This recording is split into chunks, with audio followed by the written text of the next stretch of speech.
Hi, this is Professor Thomas Webster from Hawaii University of Technology, as well as Interstellar Therapeutics and many other companies.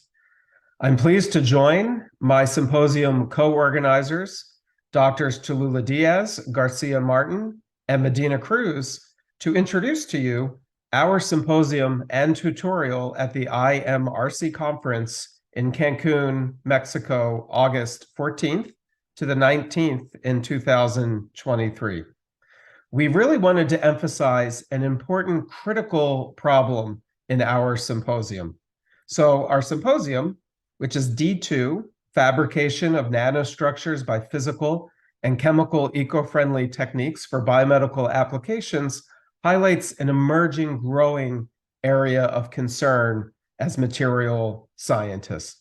As we know, conventional manufacturing techniques have caused a significant strain on our environment. And this includes the synthesis of nanomaterials, whether it's pollution going into the air, into our oceans, into our rivers. We are seeing a significant environmental impact of the synthesis of materials. And as this symposium will highlight, nanomaterials in particular. In fact, just looking at one category of materials, plastics, there have been estimates that CO2 emission from making plastics will reach gigaton metric quantities in just 10 years.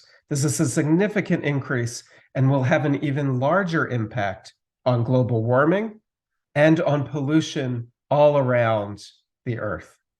So this symposium will cover environmentally friendly ways that you can create nanomaterials specifically for biomedical applications.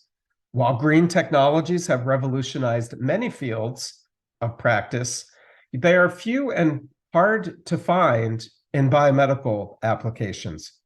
So in both our symposium as well as tutorial that we will be running, we'll talk about how you can take leaves, living organisms like a leaf, to create nanoparticles, wood to create nanotubes, or even how you can microwave something as natural as molasses or honey to create carbon quantum dots.